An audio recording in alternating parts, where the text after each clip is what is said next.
So আজিৰ এইটো ভিডিঅ'ত CSC আইডিৰ বাবে আপুনি কেনেদৰে অনলাইন এপ্লাই কৰিব কমপ্লিট ডিটেইলছত আলোচনা কৰিবলৈ গৈ আছো গতিকে আহক জানি লওক CSC আইডি বা CSC সেন্টাৰ লবলৈ গুগলত টাইপ কৰিব CSC ৰেজিষ্টাৰ ডেসক্ৰিপচনত লিংক দিয়া থাকিব ঠিক আছে CSC ৰেজিষ্টাৰ লিখি সাৰ্চ কৰিব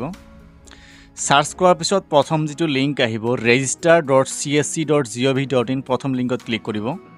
ক্লিক কৰি দিয়াৰ পিছত এইটো পেজত গুছি আহিব গুছি হোৱাৰ পিছত ইয়াতে চাব এপ্লাই নামৰ এটা অপচন দিয়া আছে ইয়াতে এৰো আইকনত ক্লিক কৰিব ক্লিক কৰি দিয়াৰ পিছত ইয়াতে চাব TEC সাৰ্টিফিকেট বুলি লিখা আছে ইয়াতে ক্লিক কৰিব অৰ্থাৎ আপোনাক CSC সেন্টাৰ লোৱাৰ আগতে প্ৰথমতে আপোনাৰ TEC যেটো নাম্বাৰ হয় TEC নাম্বাৰৰ প্ৰয়োজন হ'ব ইয়াতে অলপ সময় লোডিং হ'ব ওয়েট কৰিব ইয়াতে চাব লোডিং হৈ আছে তাৰ পিছত ইয়াতে চাব লগইন উইথ আস বুলি লিখা আছে ইয়াতে ক্লিক কৰিব তাৰ পিছত ইয়াতে চাব CCE লিখা আছে তাৰে তলত ৰেজিষ্টাৰ বুলি লিখা আছে ৰেজিষ্টাৰত ক্লিক কৰিব ৰেজিষ্টাৰত ক্লিক কৰি দিয়াৰ পিছত ইয়াতে এটা এপ্লিকেশন ফৰ্ম ওপেন হৈ যাব ইয়াতে প্ৰথমতে নেম লিখিব আপুনি যাৰ নামত CSC আইডি ল'ব বিচাৰিছে ইয়াতে নেম লিখিব তাৰ পিছত ইয়াতে মোবাইল নাম্বাৰ লিখিব তাৰ পিছত ইয়াতে এটা ইমেইল আইডি দিব ঠিক আছে তাৰ পিছত ফাদাৰছৰ বা মাদাৰছৰ নেম ইয়াতে লিখিব তাৰ পিছত ইয়াৰ পৰা ষ্টেট সিলেক্ট কৰি ল'ব আপোনাৰ যেটো ষ্টেট হয় তাৰ পিছত ইয়াৰ পৰা ডিস্ট্ৰিক্ট সিলেক্ট কৰি ল'ব ইয়াতে গোটেইখিনি ডিস্ট্ৰিক্ট দিয়া আছে তাৰ পিছত ইয়াতে হেল এড্ৰেছ আপোনাৰ আধাৰ কাৰ্ডত বা ভোটাৰ কাৰ্ডত যি এড্ৰেছ আছে ইয়াতে ধুনিয়াকৈ লিখি দিব ইয়াতে স্পেলিংৰ মিস্টেক নকৰিব ঠিক আছে তাৰ পিছত ইয়াৰ পৰা জেন্ডাৰ সিলেক্ট কৰিব মেল ফিমেল যি হয় তাৰ পিছত ইয়াতে এটা ফটো আপলোড কৰিব লাগিব ফটোৰ সাইজটো ইয়াতে দিয়া আছে 50 KB ম্যাক্সিমাম আপুনি আপলোড কৰিব পাৰিব ঠিক আছে JPG বা PNG ফৰমেটত ইয়াতে আপলোড কৰিব তাৰ পিছত ইয়াতে ক্যাপচা যি আছে এইটো বক্সত সেম ফিল আপ কৰি ইয়াতে সাবমিটত ক্লিক কৰিব সাবমিটত ক্লিক কৰি দিয়াৰ লগে লগে ইয়াতে অলপ সময় লোডিং হ'ব ইয়াতে চাব লোডিং হৈ আছে অলপ সময় লোডিং হোৱাৰ পিছত ইয়াতে পেমেন্ট কৰাৰ পেজ আহিব ইয়াতে আপুনি বিভিন্ন প্ৰসেছত পেমেন্ট কৰিব পাৰিব credit card debit card net banking UPI যিকোনো প্ৰসেছত আপুনি পেমেন্ট কৰি ল'ব ইয়াতে 1479 rupees সামথিং ইয়াতে আপোনাক পেমেন্ট কৰিব লাগিব ঠিক আছে মই ইয়াতে UPI ৰ জৰিয়তে পেমেন্ট কৰি আছো Paytm ৰ জৰিয়তে ইয়াতে যেটো মই Paytm সিলেক্ট কৰিছো তাৰ পিছত যেটো UPI আইডি হয় UPI আইডিটো ইয়াতে টাইপ কৰি দিব লাগিব তাৰ পিছত ইয়াতে মেক পেমেন্টত ক্লিক কৰি দিব যদি Paytm বা UPI ৰ জৰিয়তে আপুনি পেমেন্ট কৰে মেক পেমেন্টত ক্লিক কৰি দিয়াৰ লগে লগে আপুনি যেটো UPI আইডি দিব হেতু এপত এটা নোটিফিকেশন যাব তাতে একসেপ্ট কৰি তাতে আপোনাৰ যেটো UPI পিন আছে পিনটো আপুনি টাইপ কৰি দিব ঠিক আছে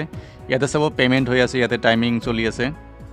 ইয়াতে চাব পাৰে পেমেন্ট সাকসেস হৈ আছে ইয়াতে অলপ প্ৰবলেম আহিছে এনেকৈ আহিলে ইয়াতে আপুনি সেন্ড এনিৱে যত লিখা আছে ইয়াতে ক্লিক কৰিব ঠিক আছে ইয়াতে চাব পেমেন্ট হৈ আছে ইয়াতে চাব পাৰে পেমেন্ট সাকসেস হৈ গৈছে the transaction has been successful and your user name ইয়াতে এটা ইউজাৰ নেম জেনাৰেট হ'ব ইউজাৰ নেমটো আপুনি কতবা লিখি ৰাখিব নাইবা স্ক্ৰিনশ্বট ল'ব ঠিক আছে ইউজাৰ নেমটো আগলৈ প্ৰয়োজন হ'ব ইউজাৰ নেমটো হৈছে আপোনাৰ TEC নম্বৰ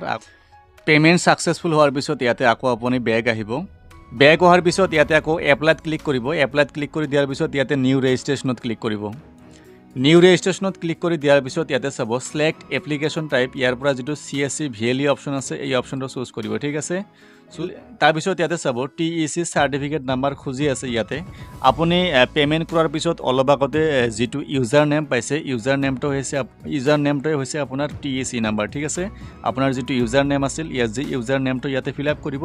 তাৰ পিছত CSC ৰ লগত আপুনি যেটো মোবাইল নাম্বাৰ লিংক কৰিব বিচাৰিছে সেই মোবাইল নাম্বাৰটো ইয়াতে ফিল আপ কৰিব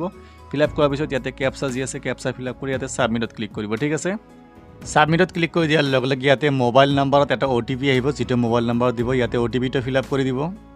তাৰ পিছত ইয়াতে এটা ইমেইল আইডি খুজিব আপুনি যেটো CSC আইডিৰ লগত লিংক কৰিব বিচাৰিছে ইয়াতে ইমেইল আইডিটো টাইপ কৰি দিব ঠিক আছে তাৰ পিছত ইয়াতে ক্যাপচা ফিল আপ কৰি দিব ক্যাপচা ফিল আপ কৰি ইয়াতে সাবমিটত ক্লিক কৰি দিব সাবমিটত ক্লিক কৰি দিয়াৰ পিছত ইয়াতে লোডিং হ'ব ইয়াতে চাব এই আপোনাৰ যেটো ইমেইল আইডি দিছে ইমেইল আইডিত এটা OTP আহিব ইয়াতে OTP টো ফিল আপ কৰি দিব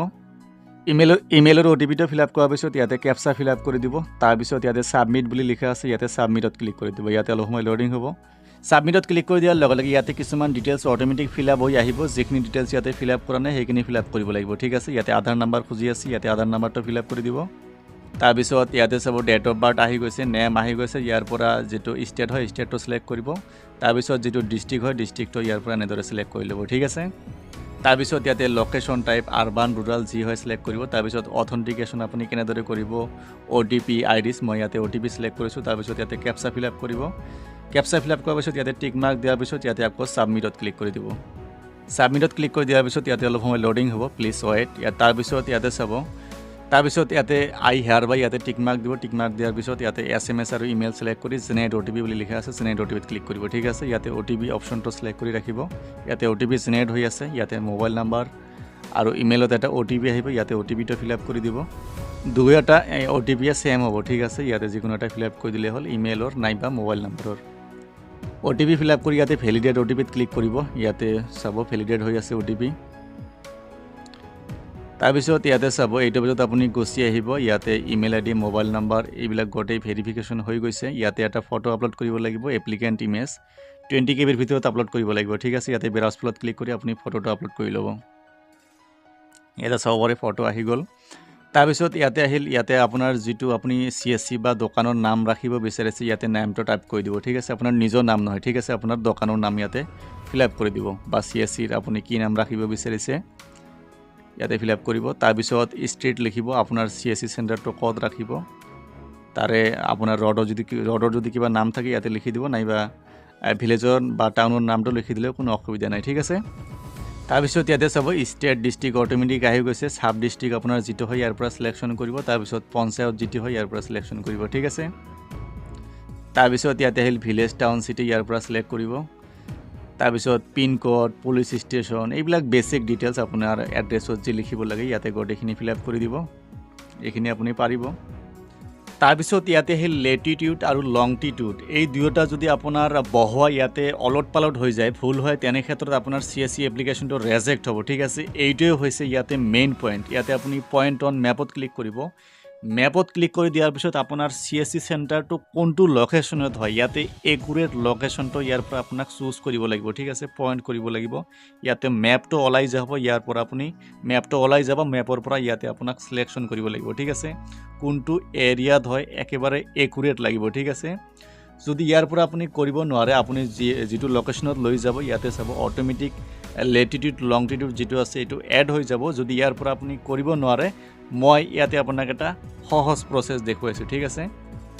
লেটিটিউড আৰু লংটিটিউড উলিয়াবলৈ আপোনাৰ যেটো মোবাইলৰ ম্যাপ আছে গুগল ম্যাপ আছে গুগল ম্যাপটো ওপেন কৰিব ঠিক আছে ইয়াতে ম্যাপস বুলি লিখা থাকিব ম্যাপটো ওপেন কৰাৰ পিছত আপোনাৰ লোকেশনটো অন কৰি ল'ব ঠিক আছে লোকেশন অন কৰাৰ পিছত ইয়াতে যেটো আইকন দিয়া আছে ইয়াতে ক্লিক কৰিব আপোনাৰ দোকানৰ ওচৰত যাব লাগিব ঠিক আছে আপোনাৰ দোকানটো যত আছে অৰ্থাৎ আপুনি যত CSC চেণ্টাৰ লব বিচাৰিছে তাতে গৈ থিয় হ'ব ঠিক আছে মোবাইলটো লৈ থিয় হোৱাৰ পিছত ইয়াতে আপুনি ক্লিক কৰিব ক্লিক কৰাৰ পিছত আপোনাৰ যেটো দোকানৰ লোকেশন ইয়াতে লোকেশনটোত আহি যাব এই চিনটো আইকনটো আহি যাব তাৰ পিছত কি কৰিব এই আইকনটোত এনেকৈ হেচি ধৰি থাকিব অৰ্থাৎ হোল্ড কৰিব হোল্ড কৰাৰ পিছত ইয়াতে চাব ৰঙাকে আহিছে ঠিক আছে তাৰ পিছত ইয়াতে আপুনি ওপৰত চাব ইয়াতে লেটিটিউড আৰু লংটিটিউড অটোমেটিক আহি যাব প্ৰথমখিনি ইয়াৰ পৰা এইখিনি লৈকে হৈছে আপোনাৰ লেটিটিউড কমাৰ আগলৈকে আৰু কমাৰ পিছৰ পৰা এইখিনি হৈছে আপোনাৰ লংটিটিউড ঠিক আছে প্ৰথমখিনি হৈছে লেটিটিউড আৰু সেকেন্ডখিনি হৈছে লংটিটিউড এনেকৈ যদি আপুনি লেটিটিউড আৰু লংটিটিউড এড কৰে একেবাৰে একুৰেট আপোনাৰ লংটিটিউড আৰু লেটিটিউড আৰু লংটিটিউড এড হৈ যাব ঠিক আছে আপুনি দিব পাৰিব কোনো ধৰণৰ প্ৰবলেম নহব আপোনাৰ CSC এপ্লিকেশনত তো এনেকৈ আপুনি এটো কপি কৰিব নাইবা কতবা লিখিব ঠিক আছে তাৰপিছত ইয়াতে আপোনাৰ যেটো লেটিটিউড আৰু লংটিটিউড হয় ইয়াতে বহাই দিব ঠিক আছে লেটিটিউডৰ ঠাইত লেটিটিউড বহাব আৰু লংটিটিউডৰ ঠাইত লংটিটিউড বহাব ঠিক আছে মই এনেদৰে ইয়াতে বহাই আছো তাৰপিছত ইয়াতে পেন কাৰ্ড ডিটেইলছ দিব লাগিব ইয়াতে ইন্ডিভিজুয়াল সিলেক্ট কৰিব ইন্ডিভিজুয়াল সিলেক্ট কৰাৰ পিছত আপোনাৰ যেটো পেন কাৰ্ড নাম্বাৰ হয় ইয়াতে পেন কাৰ্ড নাম্বাৰটো ফিল আপ কৰিব তাৰপিছত ইয়াতে ভেৰিফাই বুলি লিখা আছে ভেৰিফাইত ক্লিক কৰিব ইয়াতে লোডিং হ'ব ইয়াতে সব পেন কাৰ্ড ভেৰিফাই হৈ গল তাৰপিছত ইয়াতে আহিল বেংকিং ডিটেইলছ ইয়াতে সেভিং কাৰেন্ট আপোনাৰ যেটো একাউন্ট হয় ইয়াতে সিলেক্ট কৰিব ঠিক আছে আপুনি যেটো CSC লগত লিংক কৰিব বিচাৰিছে ইয়াতে নেমটো লিখিব তাৰপিছত ইয়াতে IFSC কোড লিখিব IFSC কোড লিখাৰ পিছত ইয়াতে ব্ৰাঞ্চটো অটোমেটিক আহি যাব তাৰপিছত ইয়াতে একাউন্ট নাম্বাৰটো ফিল আপ কৰিব একাউন্ট নাম্বাৰটো ফিল আপ কৰাৰ পিছত ইয়াতে ক্যান্সেল চেক আপলোড কৰিব লাগিব আপোনাৰ যেটো চেক আছে চেকত ক্যান্সেল বুলি লিখি দিব ঠিক আছে ক্যান্সেল লিখি আপোনাৰ যেটো চেক হয় চেকটো আপলোড কৰিব যদি চেক নাথাকে ইয়াতে পাসবুক আপলোড কৰিলেও কোনো প্ৰবলেম নাই ঠিক আছে 30 to 100 KB ৰ ভিতৰত আপলোড কৰি দিলে হ'ল তাৰপিছত ইয়াতে KYC ডকুমেন্টছ আপোনাক আপলোড কৰিব লাগিব তাৰপিছত ইয়াতে KYC ডকুমেন্টছৰ ভিতৰত আধাৰ কাৰ্ড ভোটাৰ আইডি কাৰ্ড যিকোনো ইয়াৰ পৰা এটা সিলেক্ট কৰিব ঠিক আছে মই ইয়াতে আধাৰ কাৰ্ড সিলেক্ট কৰিলো তাৰপিছত আধাৰ কাৰ্ডৰ ফটোটো ইয়াতে আপলোড কৰি দিব 10 to 100 KB ৰ ভিতৰত আপলোড কৰিব ঠিক আছে বোথ সাইড ইয়াতে আধাৰ কাৰ্ড আহি গৈছে তাৰপিছত ইয়াতে এটা টিক মাৰ্ক দিব টিক মাৰ্ক দিয়াৰ পিছত ইয়াতে সাবমিটত ক্লিক টিক মাৰ্ক দিয়াৰ পিছত ইয়াতে গোটেইখিনি চাই ল'ব আগতে গোটেইখিনি ভালদৰে চোৱাৰ পিছত ইয়াতে ছাবমিটত ক্লিক কৰি দিব। ইয়াতে অলপ সময় লোডিং হ'ব। ইয়াতে চাব এপ্লিকেশ্যন ছাবমিটেড ছাকচেছফুলি। লগে লগে ইয়াতে এটা ৰেফাৰেঞ্চ নাম্বাৰ জেনেৰেট হ'ব। ৰেফাৰেঞ্চ আইডিটো আপুনি ক'ৰবাত লিখি ৰাখিব, নাইবা আপুনি ফৰ্মটো ডাইৰেক্ট প্ৰিণ্ট আউট কৰিব পাৰে। ঠিক আছে, ইয়াতে গোটেইখিনি ডিটেইলছ আপুনি চাব পাৰিব। CSC ID বা CSC চেণ্টাৰৰ কাৰণে অনলাইন এপ্লাই কৰাৰ যিখিনি প্ৰচেছ আছিল ইয়াতে কমপ্লিট হ'ল। এতিয়া আপোনাৰ কেইটামান ডকুমেণ্টছৰ প্ৰয়োজন হ'ব। ডকুমেণ্টছৰ ভিতৰত আপোনাৰ কেঞ্চেল চেক আৰু লগতে কেঞ্চেল চেক নাইবা পাছবুক, লগতে পেন কাৰ্ড আৰু এপ্লিকেণ্টৰ ফটো। ঠিক আছে, ইয়াৰ বাহিৰেও আপোনাৰ যিটো এপ্লিকেশ্যন ফৰ্ম আছে, এপ্লিকেশ্যন ৰিচিপ্ট আৰু লগতে আধাৰ কাৰ্ডো বিচাৰিব পাৰে। ঠিক আছে, এই গোটেইকেইটা ডকুমেণ্টছ লৈ আপোনাৰ যিটো CSC ডিষ্ট্ৰিক্ট মেনেজাৰ আছে অৰ্থাৎ DM আছে, DMৰ লগত কণ্টেক্ট কৰিব। কণ্টেক্ট নকৰিলেও কেতিয়াবা অট'মেটিক এপ্ৰুভ হৈ যায়। ঠিক আছে, এপ্ৰুভ হওঁতে মিনিমাম আপোনালোকৰ 30 to 60 ডেজ সময় লাগি যায়, কেতিয়াবা তাৰ আগতো হৈ যায়। ঠিক আছে, 20-25 দিনতো হৈ যায়। চ' আজিৰ ভিডিঅ'ত এইখিনি আছিল। ধন্যবাদ।